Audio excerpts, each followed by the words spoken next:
બુલેટિનમાં અન્ય સમાચાર તરફ આગળ વધીએ તો હવે રાજ્યની યુનિવર્સિટીમાં લોકપાલની નિમણૂકનો મામલો સામે આવી રહ્યો છે કે જે અંતર્ગત અનેક યુનિવર્સિટીઝમાં લોકપાલની જગ્યા ખાલી જોવા મળી રહી છે। ત્યારે શિક્ષણ મંત્રીએ પણ ગૃહમાં લેખિતમાં આ સમગ્ર મામલે એકરાર કર્યો છે।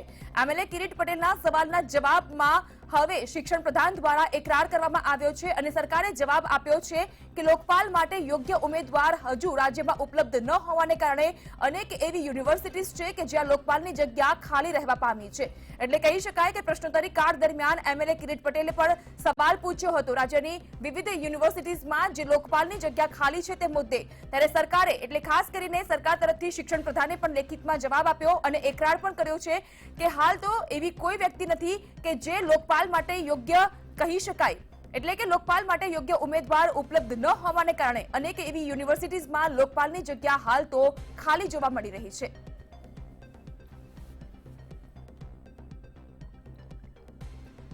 તો વળી સરકારે પ્લેન અને હેલિકોપ્ટર પાછળ અધધ ખર્ચો કર્યો અને તેનો મુદ્દો પણ ગૃહમાં ગુંજ્યો। મેન્ટેનન્સ અને પાયલોટ સહિત કેટલીક વસ્તુઓ માટે અધધ ખર્ચ કરવામાં આવ્યો છે। ત્યારે 2019માં પ્લેન માટે 3 લાખથી વધુનો ખર્ચો કરવામાં આવ્યો છે। તો વળી 2019માં 3 કરોડ 41 હજાર વધુનો ખર્ચો કરવામાં આવ્યો છે।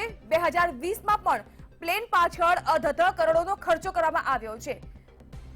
2020માં હેલિકોપ્ટર માટે 3 કરોડનો ખર્ચો કરવામાં આવ્યો છે। એટલે કહી શકાય કે મેન્ટેનન્સ અને પાયલોટ સહિતની સુવિધા માટે આ ખર્ચો કરવામાં આવ્યો હોવાની વિગતો પણ સામે આવી રહી છે। જોકે પ્લેન અને હેલિકોપ્ટર દ્વારા જે ખર્ચો કરવામાં આવ્યો છે તે મુદ્દો પણ ગૃહમાં આજે ગુંજી ઉઠ્યો।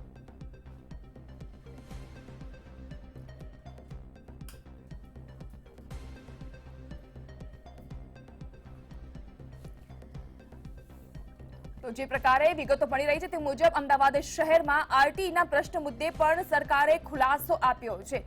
શહેર અને ગ્રામ્યમાં 34,895 જેટલા વિદ્યાર્થીઓને પ્રવેશ આપવામાં આવ્યો છે, જ્યારે 5595 અરજીઓ નામંજૂર કરવામાં આવી હોવાનો ખુલાસો છેલ્લા 2 વર્ષમાં સરકારે 11,971.47 નો ખર્ચો કર્યો છે।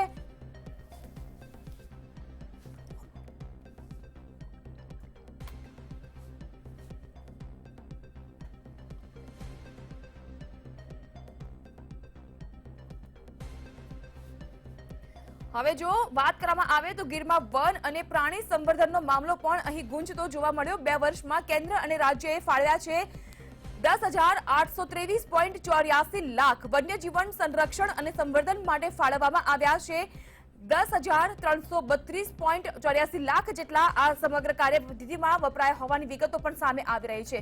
હજુ પણ 500.10 લાખ વાપરવાના બાકી હોવાની વિગતો અહીં ગૃહમાં સરકાર દ્વારા આપવામાં આવી છે। એટલે કહી શકાય કે ગૃહમાં આજે ગીર વન અને પ્રાણી સંવર્ધનનો મામલે પણ સવાલ જવાબ કરવામાં આવ્યા।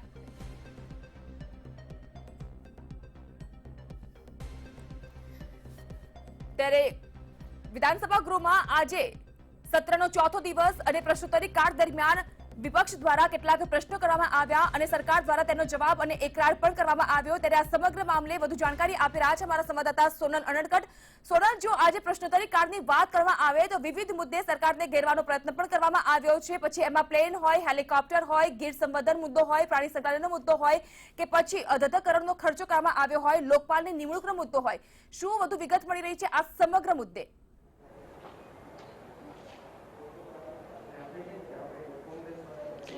જાગૃતિ, અમે અત્યારે વિધાનસભા ખાતે છીએ। ગૃહની કાર્યવાહી આગળ વધી રહી છે। જે પ્રશ્નોત્તરી કાળ હતો તે પૂર્ણ થયો છે, પણ સૌથી વધારે મહત્વનો મુદ્દો જે પ્રશ્નોત્તરી કાળ દરમિયાન ચર્ચાયો તે હતો શાળાઓમાં ઓરડાઓની ઘટ અને તેની સાથે સાથે જ ગીરમાં જે સિંહોના મોત થઈ રહ્યા છે તે સંદર્ભે જે કોંગ્રેસના ધારાસભ્ય છે વીરજી ઠુમ્મર, તેમના તરફથી પ્રશ્ન પૂછવામાં આવ્યો હતો। જો આંકડાઓ જે રજૂ કરવામાં આવ્યા છે, લિખિતમાં જે સરકાર તરફથી ઇકરાર કરવામાં આવ્યો છે તે મુજબ 313 સિંહના છેલ્લા 2 વર્ષમાં મોત થયા છે।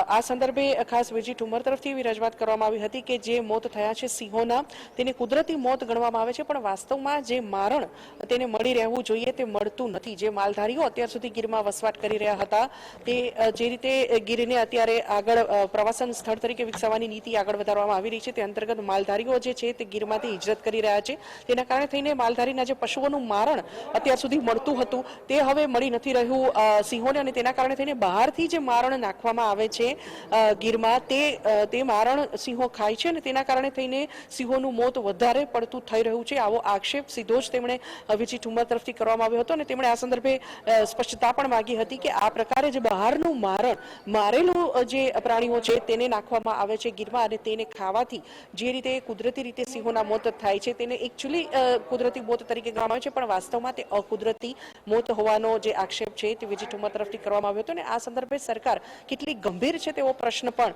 વીજી ઠુમ્મર તરફથી કરવામાં આવ્યો હતો. જોકે આ સંદર્ભે સરકારે સિંહોના સંવર્ધન માટેની ખાતરી આપી હતી. અને બીજી બાજુ જો સિંહોના સંવર્ધનની વાત કરીએ, ગીર અભયારણ્યના સંવર્ધનની વાત કરીએ, તો જે રકમ અત્યાર સુધીમાં સરકાર તરફથી ફાળવવામાં આવી છે તેનો આંકડો પણ ખૂબ મોટો છે. કેન્દ્ર અને રાજ્ય સરકાર બંને તરફથી જે આ રકમ ફાળવવામાં આવી છે તે અત્યંત મોટી છે, પણ છેલ્લા અત્યારે જે વર્ષ ચાલી રહ્યું છે તેમાં 500 લાખ જેવી જે રકમ છે તે હજુ પણ વાપરવાની બાકી છે. અત્યાર સુધીમાં 10,823.84 લાખની રકમ કેન્દ્ર અને રાજ્ય સરકાર તરફથી ગીરમાં વન્ય પ્રાણીના સંવર્ધન માટે ફાળવવામાં આવી છે, અને તે પૈકી 10,323.84 લાખની રકમ અત્યાર સુધીમાં ખર્ચ કરી નાખવામાં આવી છે તેવો લેખિત ઇકરાર સરકાર તરફથી કરવામાં આવ્યો છે.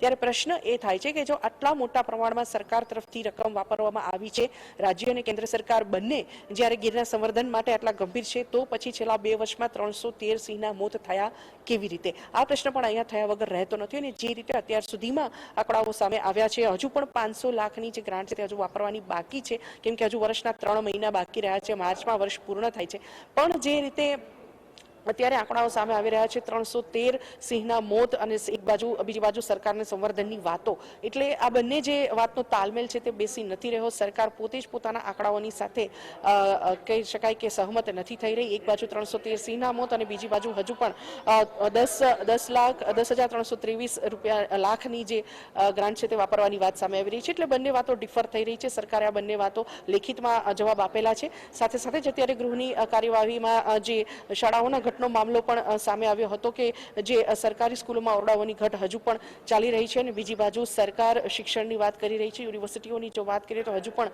મોટાભાગની યુનિવર્સિટીઓમાં લોકપાલની નિમણૂક થઈ નથી, અને આ સંદર્ભે સરકારે લેખિતમાં એવો એકરાર કર્યો છે કે યોગ્ય ઉમેદવાર મળતા ન હોવાના કારણે હજુ સુધી લોકપાલની નિમણૂક થઈ શકી નથી. આ પણ એક નોંધપાત્ર બાબત ગણી શકાય જાગૃતિ, કેમ કે જે રીતે સરકાર પ્રયત્નશીલ છે શિક્ષણને આગળ વધારવા માટે, તેની ક્વોલિટી સુધારવા માટે, પણ બીજી બાજુ હજુ સુધી સરકારને યોગ્ય લોકપાલ મળતા નથી યુનિવર્સિટીઓમાં નિમણૂક માટે થઈને. આ તમામ મુદ્દાઓ સંદર્ભે અત્યારે પ્રશ્નોત્તરીમાં કોંગ્રેસના જે ધારાસભ્ય છે તેમના તરફથી સવાલ જવાબ કરવામાં આવ્યા હતા, અને જે પ્રશ્નોત્તરી કાળ છે તે હવે પૂર્ણ થયો છે, અને હવે જે વિધાનસભાની કાર્યવાહી છે તે આગળ ચાલી રહી છે. જી આભાર સોનલ, તમામ જાણકારી બદલ. તો પ્રશ્નોત્તરી કાળ દરમિયાન કોંગ્રેસના ધારાસભ્યો દ્વારા કેટલાક મહત્વના સવાલ ઉચ્ચારવામાં આવ્યા હતા, જેનો સરકાર દ્વારા લેખિતમાં જવાબ આપવામાં આવી રહ્યો છે, પરંતુ કેટલાક જવાબ સરકાર દ્વારા એવા આપવામાં આવ્યા, ખાસ કરીને સરકાર અહીં આંકડાકીય માયાજાળમાં પોતે જ ફસાઈ ગઈ હોય તેવો દ્રશ્ય પણ અહીં જોવા મળ્યા.